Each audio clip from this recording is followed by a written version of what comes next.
Père, du Fils et du Saint-Esprit. Amen. Mes très chers frères et sœurs, nous célébrons la solennité du précieux sang de Jésus. Cette fête est traditionnellement célébrée le 1er juillet, mais dans notre communauté, nous aimons à la solenniser le dimanche suivant, comme cela se faisait il y a longtemps, parce que c'est une fête extrêmement importante. Pour plusieurs raisons. Déjà, pour l'importance qu'est le sang du Christ pour l'humanité, mais j'en viendrai là-dessus un peu plus tard.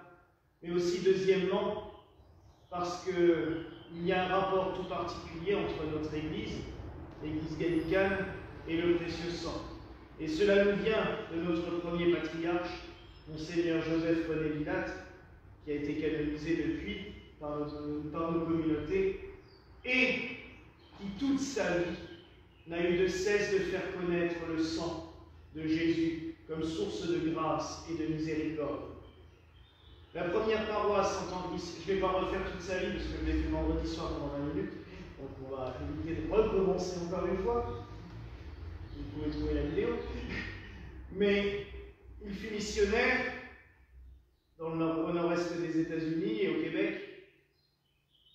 Et la première communauté qu'il a créée, la première paroisse, il l'a dédiée au précieux sang de Jésus, à Gardner.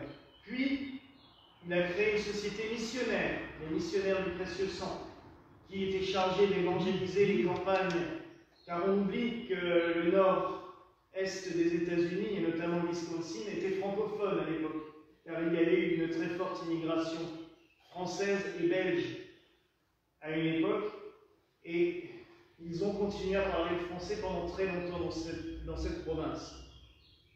Au Québec, forcément, aussi, il y a beaucoup de francophones, et du coup, ces missions étaient très importantes. Il a aussi créé d'autres communautés sous vocable du précieux sang, et toute sa vie, il a fait connaître aux humains, aux hommes, à quel point le sang du Christ est vivifiant, est une source de grâce. Le Seigneur l'a remercié, j'allais dire, pour cette dévotion toute particulière, en acceptant et en accordant à Monseigneur Villatte qu'il meurt le 1er juillet 1929, le jour même de la fête du précieux sang. Vous voyez que le Seigneur, des fois, des petits clins d'œil assez cocasses. Et comme je le disais aussi vendredi, mais je vous le répète parce que je trouve que c'est un clin d'œil qui nous a fait à 2 reprises, on a eu notre 4e patriarche, Monseigneur Irénée Deschval, qui est décédé en 1970, le jour de la fête de Saint-Irénée, son saint patron. Donc ça fait quand même 2 patriarches qui meurent le jour de la fête qui leur correspond le plus. Donc vous comprenez pourquoi on célèbre le précieux sang dans notre Église avec une dévotion toute particulière. Maintenant, j'aimerais qu'on rentre un peu plus en détail. Pourquoi célébrer le sang du Christ? On pourrait se dire que c'est un petit peu barbare. C'est vrai. Ce qui est à base de sang, déjà, est très gai, très joyeux, très heureux. On en est toutes et tous d'accord. Le sang du Christ, pourtant, a annulé tout ce qui était ancien sacrifice. Saint Paul nous dit, ce n'est plus avec le sang des boucs et des taureaux que l'on pourra obtenir la rédemption de Dieu comme on le croyait dans l'Ancien Testament, mais c'est par le sacrifice ultime du Christ, son sang répandu pour nous sur la croix, sur le pressoir de la croix, comme on disait, et comme le disaient les pères de l'Église, comme si on avait pressé le raisin pour s'offrir à nous en une boisson éternelle, le sang du Christ a été répandu sur la croix pour nous obtenir le pardon et la rédemption. D'ailleurs, et on chantera encore tout à l'heure, on chante souvent à l'offertoire ce cantique de l'Apocalypse, où on dit « Heureux celui qui lave son vêtement dans le sang de l'agneau ». C'est des phrases de l'Apocalypse. Saint Jean nous le dit à plusieurs reprises, et le sang du Christ revient à de nombreuses reprises C'est par ce sang que nous serons purifiés de toutes nos fautes. C'est comme une nouvelle eau lustrale. C'est comme une source de guérison et de protection. Pour ça aussi, j'ai mis le retable de Gand en antépendium aujourd'hui, parce qu'il représente justement l'agneau immolé sur l'autel avec le sang qui jaillit de son côté pour se répandre à toutes et tous. Il s'offre à chacun. Alors oui, mes frères et sœurs, quelle grâce pouvons-nous puiser? Un sang purificateur, un sang qui nous lavera de toutes nos fautes, de toutes nos douleurs, de toutes nos maladies, de toute attaque du mal. D'ailleurs, ça m'a fait sourire cette semaine, quelqu'un m'a parlé au téléphone, et c'est quelqu'un qui n'était pas catholique de foi, plutôt protestant, voire tendance évangélique, et qui me dit « Oh, quand ça ne va pas, je me mets sous le sang de Jésus. » Je dis « Ah bon? Ah, c'est original. » Elle me dit « Mais si, dans l'Évangile et dans l'Apocalypse, il nous dit qu'il faut se purifier par le sang de Jésus. » Et après, c'est vrai que je dis « Ben oui, c'est vrai. C'est tellement vrai. » Alors, c'est vrai que la phrase de l'Apocalypse doit être cocasse. « Heureux qui lave son vêtement dans le sang de l'agneau. » Il y a des vêtements dans du sang, généralement, ils ne sortent pas blancs. Et étrangement, dans l'Apocalypse, on nous dit que si, ils sont d'un blanc immaculé. Parce que ce sang nous purifie, ne nous lave pas de manière extérieure, il nous lave de manière intérieure. Nous avons une chance aussi dans la liturgie gallicale, c'est de pouvoir communier au précieux sang, corps et sang.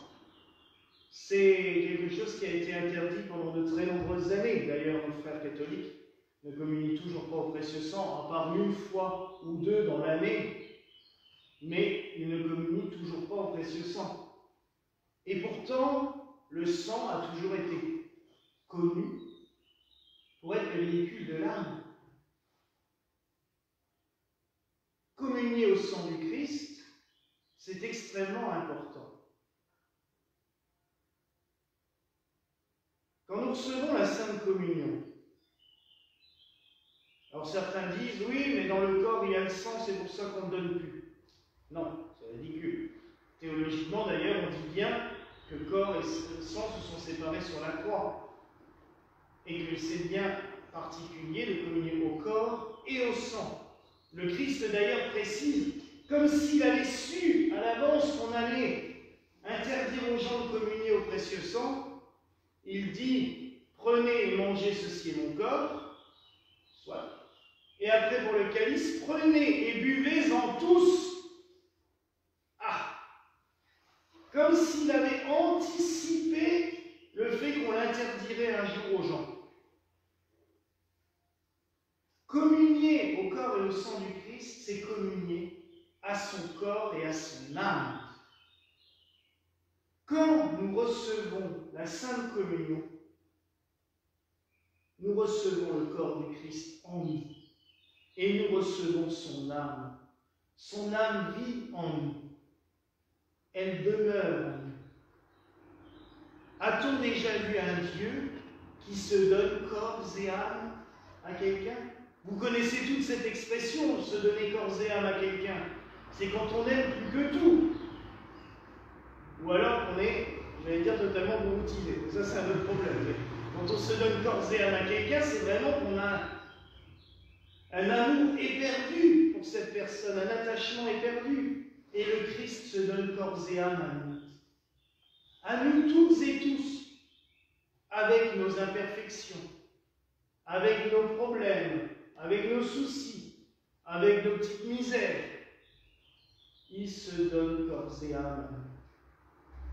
Pensons à cela quand nous communions. Souvent, la communion, c'est devenu des fois un acte mécanique. Pour le prêtre aussi, je vous avoue qu'il y a des fois, on communie et puis c'est après on se dit, tu te rends compte de ce que tu viens, l'importance de ce que tu viens de faire, et puis, ah oui, parce qu'on est des fois dans le feu de l'action. Communier corps et âme au Christ. mais c'est une grâce immense, c'est une bénédiction infinie.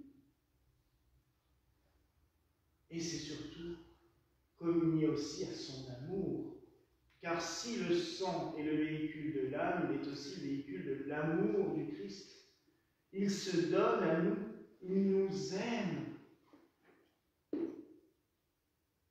Alors oui, mes frères et sœurs, n'hésitons pas à nous placer sous la source du sang du Christ.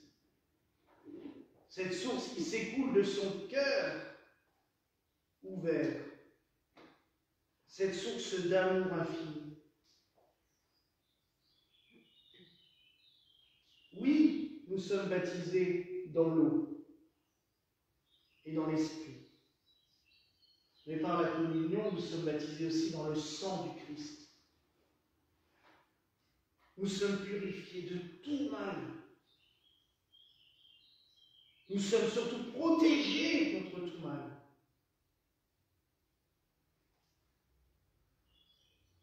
Et surtout, nous sommes habités par le Christ, par son âme. Et comme disait Ignace de Loyola, « Âme du Christ, sanctifie-moi. Sang du Christ, sauve-moi. » C'est une très belle prière. Je sais que les gallicans ne n'en même pas forcément les jésuites, mais là il faut reconnaître que cette prière du fondateur des jésuites est l'une des plus belles au monde. Âme du Christ, sanctifie-moi. Sang du Christ, sauve-moi. Oui, mes frères et sœurs, quand nous recevons la Sainte Communion, le sang du Christ nous sauve. Le sang du Christ nous sanctifie. Et nous devenons nous-mêmes membres du corps du Christ qu'est l'Église. C'est une des grandes paroles du Christ et de ses disciples et des apôtres, que le corps du Christ glorieux, c'est l'Église universelle tout entière. Et quand nous recevons la Sainte Communion, nous devenons membres de ce corps. Nous vivons dans le Christ et lui, il vit en nous. Soyons conscients de ce que nous recevons. Et remercions le Seigneur pour cela. Rendons-lui grâce. Et je terminerai parce que nous sommes aussi le jour de la fête de Saint Thomas, le 3 juillet. Saint Thomas qui a mis ses doigts dans la plaie ouverte du Christ. Et à partir de ce moment-là, il a dit « Mon Seigneur et mon Dieu ». Sachons aussi nous placer dans le cœur du Christ. Et sachons lui dire oui, mon Seigneur et mon Dieu. Voilà la grâce que je nous souhaite en ce jour au nom du Père, du Fils et du Saint-Esprit. Amen.